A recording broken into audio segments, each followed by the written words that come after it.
Hello students, solve करेंगे question number 10।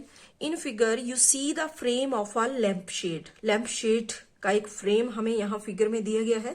It is to be covered with a decorative cloth. इस frame को एक decorative, एक सुंदर से कपड़े के साथ कवर किया जा रहा है। The frame has a base diameter of 20 centimetre and height of 30 centimetre. इस फ्रेम का बेस डायमीटर यहाँ पर गिवन है 20 सेंटीमीटर और इसकी हाइट है 30 सेंटीमीटर।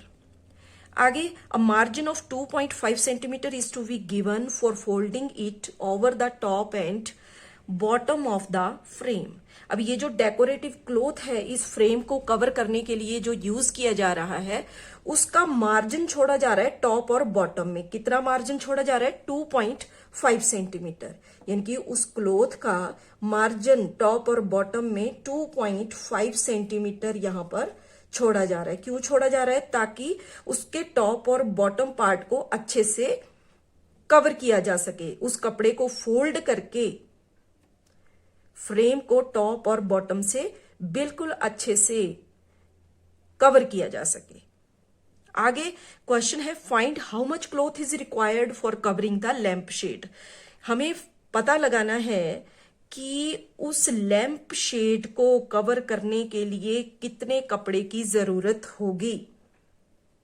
ठीक है, तो उसके लिए पहले जो हमें गिवन है वो हम लिख लेंगे। हमें दिया गया है base diameter of frame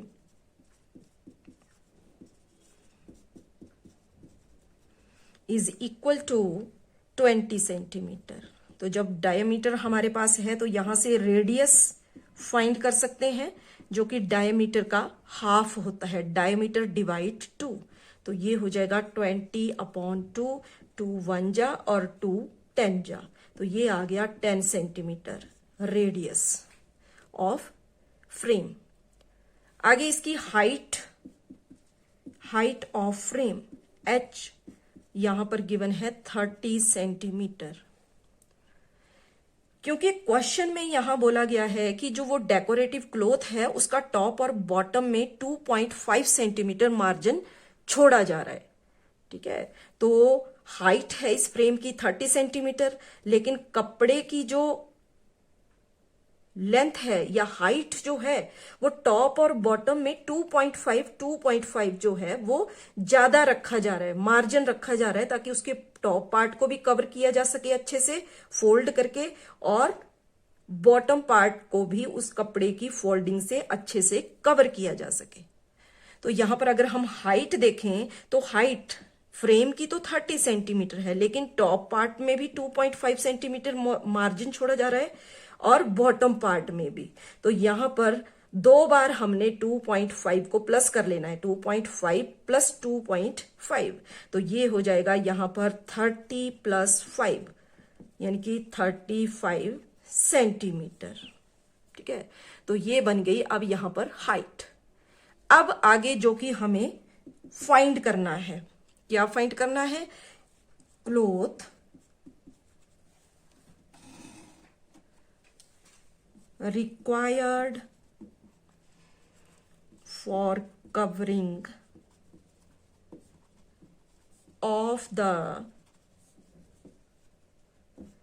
lampshade is equal to, किसके इक्वल होगा? Cloth required for covering of lamp shade. ये किसके इक्वल होगा? ये होगा इसके कर्व्ड सरफेस एरिया के equal. It's curved surface area.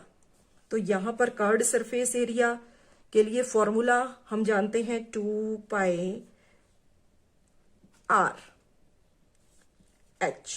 2πr h values put कर देंगे तो यहां 2 × 22/7 इंटू r रेडियस है 10 इंटू हाइट है 35। तो 7 1 जा 7 5 जा 35 हो गया। अब यहां पर 2 को 22 से मल्टीप्लाई किया 44। आगे मल्टीप्लाई 10 5 जा 50।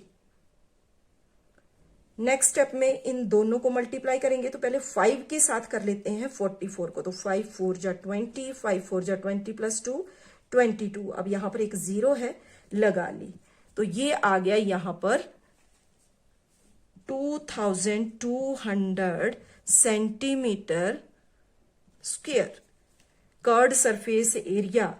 ठीक है, यानी कि हमें कितना क्लॉथ चाहिए इस फ्रेम को कवर करने के लिए, 2200 सेंटीमीटर स्क्वायर, और यही यहां पर हमारा आंसर है। Thank you.